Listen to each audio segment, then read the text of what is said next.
அண்மை செய்தி விஜய் மக்கள் சந்திப்பின் நிகழ்ச்சிக்கு தற்பொழுது அனுமதி வழங்கப்பட்டுள்ளது. சேலம் வரும் 13ஆம் தேதி விஜய் மக்கள் சந்திப்பு நிகழ்ச்சிக்கு பல்வேறு நிபந்தனைகளுடன் அனுமதியானது வழங்கப்பட்டுள்ளது. பிற்பகல் 12 மணி முதல் 3 மணி வரை விஜய் மக்கள் சந்திப்புக்கு தற்பொழுது அனுமதி வழங்கப்பட்டுள்ளதை அண்மை செய்தியாக பார்த்து வருகிறோம். இதுகுறித்த கூடுதல் விவரங்களை செய்தியாளர் நௌஷாத் வழங்க கேட்கலாம். நௌஷாத், இதுகுறித்த விவரங்களை வழங்கலாம். வணக்கம் அஸ்வினி.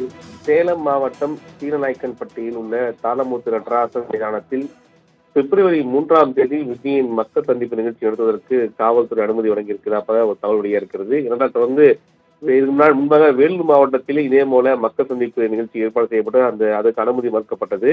அதனையொட்டி தொடர்ந்து சேலம் என்பது ஈரோடு நடைபெற்ற பிறகு தொடர்ந்து சேலத்தில் பிரம்மாண்டமாக ஒரு கூட்டத்தை கூட்ட வேண்டும் என செங்கோட்டையினர் முயற்சியில் தொடர்ந்து அந்த முயற்சி செய்து வந்தார்கள். ஏனென்றால் குறிப்பாக செங்கோட்டையை பொறுத்தவரைக்கும் அவருடைய அதிமுக வெளிவந்த போது எடப்பாடி பழனிசாமியால் வெளியிடப்பட்டது. பட் சேலத்தில் தன்னுடைய டிவிகேவுடைய மிகப்பெரிய கூட்டத்தை கூட்டி அதிமுக எதிரான ஒரு சூழ்நிலையை உருவாக்க வேண்டும் என்ற அடிப்படையில் செங்கோட்டையின் முயற்சி தான் தீவிரமாக ஈடுபட்டதாக தெரிவிக்கப்பட்டது.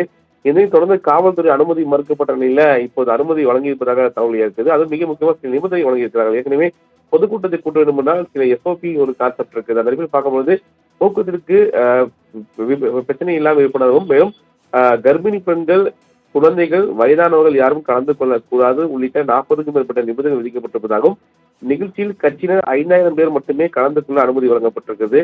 நிகழ்ச்சியில் கலந்து கொள்வதற்குரிய பாஸ் வழங்கப்பட்டிருக்க வேண்டும் எனவும், மதியம் 12 மணி முதல் 3 மணிக்குள் நிகழ்ச்சி நடத்திக் கொள்வதற்கு அனுமதி வழங்கப்பட்டிருக்கிறது. மேலும் வரக்கூடிய நபர்கள், அதாவது வாகன நெரிசல் ஏற்படாமல் இருப்பதற்காக 20 ஏக்கரில் பார்க்கிங் வசதி செய்து கொள்ள திட்டமிட்டிருப்பதாகவும், மேலும் பெண்களுக்கு முன்னுரிமை அளிக்கும் வகையில் பெண்கள் முன்வரிசையில் அமர்வதற்கான அனைத்து ஏற்பாடும், பெண்களுக்கு எந்த ஒரு நெருக்கடியும் ஏற்படாத வண்ணம் இருப்பதற்காக அனைத்து ஏற்பாடும் இந்த நிகழ்ச்சி செய்யப்படுவதும், ஆண்கள் பின்வரிசையில் அமர்வதற்கு ஏற்பாடு செய்வதாகவும் அதுக்கான ஏற்பாடு செய்யப்பட்டிருப்பதாக தகவல் இருக்கிறது. ஏனென்றால் பல்வேறு, அதாவது இந்த பொதுக்கூட்டத்தை என்பது குறிப்பாக விஜயை பொறுத்தவரைக்கும் ஈரோடில் பேசியது பார்க்க முடியுது. அதுக்கு பிறகு பேசக்கூடிய மிக முக்கிய கூட்டமாக பார்த்தீங்கன்னா கடந்த முறை தாவேக்கள 3ஆம் ஆண்டு நிகழ்ச்சி பேசியிருந்தால் அது மிக முக்கியமாக விமர்சனம் குறைவாக பார்க்கப்பட்டது.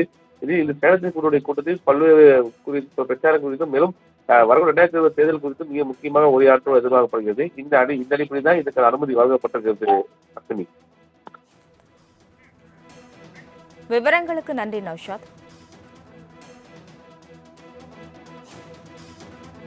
மணப்பெண்ணின் பிரத்யேகமான திருமணம்